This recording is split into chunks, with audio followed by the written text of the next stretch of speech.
Hey guys, this is Cholera, and I'm bringing you the rest of the sets of the MSL Round of 16, and that is going to be the matches between Cal and Iris, Jaedong and Free, and Jangbi and Memory. I'm going to be casting games 2 and 3 of those series, so stay tuned for it, and this will be game 2 of Cal versus Iris. Now, if you're wondering where all the game 1s are and where all the rest of the best of 3 series in the round 16 are, go check out the beginning of my video between the Yellow Arnak and Type B, game 1. I have a nice little chart, I guess, or a nice little Word document actually recorded on Camtasia that shows where all the locations are for the videos. In any case, though, this series is pretty interesting actually. Cal versus Iris. Iris, the Terran player here at the 11 o'clock, playing for CJ Entis, and Cal for STX Seoul, Protoss player there at the 5 o'clock.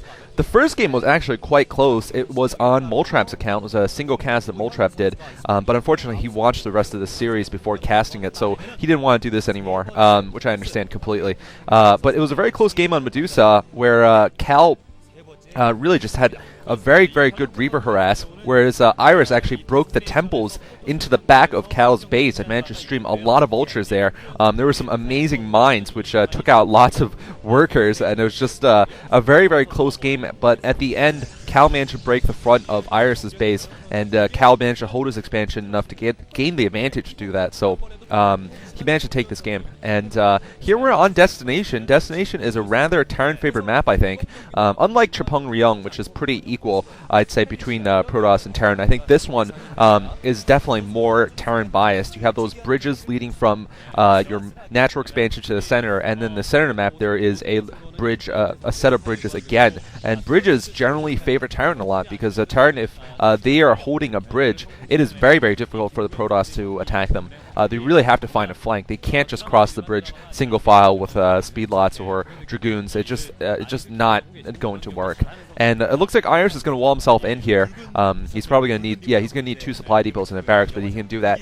I'm going to have to see if either player decides to try something creative and mine out that mineral patch. As you can see, there is a mineral patch inside of your main base, leading to an expansion that is at the bottom or top of the map, depending on which side you are, and that also leads to the rest of the map.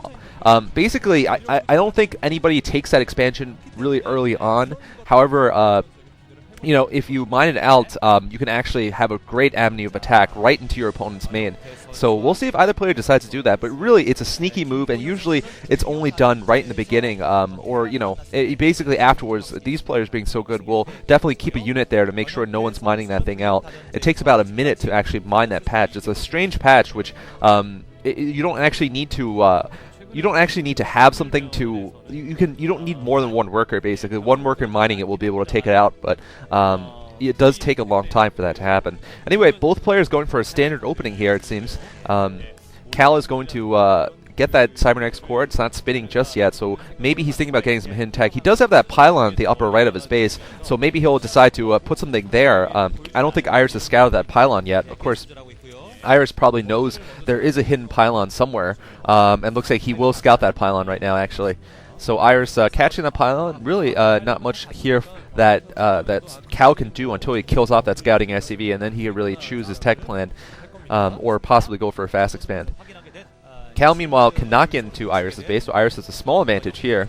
Iris looks like he's keeping all of his SCVs on gas, so this could be a 2-factory rush here. I'm going to assume that it will be a 2-factory push here on this map. I think that's quite strong. We did see Firebat Hero do that against Tempest, and it was very successful. And, you know, I'm going to spoil that because that was casted about 2 weeks ago. This game was probably played about a week ago, actually, on... I believe it was October 23rd, so about a week old. So hopefully many of you guys haven't watched this just yet.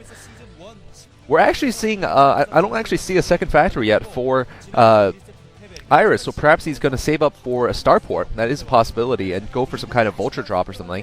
Meanwhile, Cal's gone for the early robotics facility, probably thinking about some kind of Reaver harass here, although fast obs is a possibility, certainly. And yeah, looks like Cal's actually going to try to mine out Iris's mineral patch there. doesn't seem like Iris has the vision for that. I'm not sure if those buildings can see that probe. Maybe he's trying to force Iris to lift his barracks, and then he'll allow his probe into the base. But otherwise, he is going to take out that patch, and that could turn to be something important later on in the game, because it leaves him quite vulnerable. Basically, even if Iris holds his natural expansion securely, he still has to worry about that little passageway in the back, where you could certainly send a lot of speed lots through and cause some havoc in the back of the base. And now we're seeing a fast expand actually from Cal. Iris once again with a scouting SCV. He's going to be able to see this, and he's going to get blocked from entering the main base, but Cal's probably going to go for those fast observers in order to protect his fast expand here.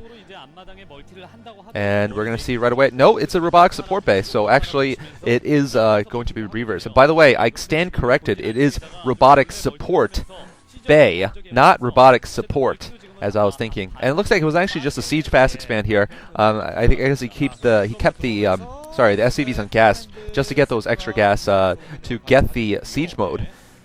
I think it's a pretty smart move, actually. I think based on what he was scouting, he thought that this was the safest move to make, and it certainly is going to counter what Cal's doing quite well. He's not going to be able to do any damage here. Although, of course, once that Reaver comes out, that's going to be really important for Cal. I think Siege Fast Expand works much better, though, than going for a Mines Fast Expand in terms of how it plays against a quick Reaver drop like this. Siege tanks in Siege mode can really defend a large area, whereas Vultures with Mines, you have to be incredibly lucky, basically, to be able to, well, not incredibly lucky, but your opponent has to be rather unlucky to lose his Reaver to Mines. And actually, even if he lands on a mine, oftentimes he can actually micro his Reaver back into the shuttle if he's fast enough. Like Stork, for example.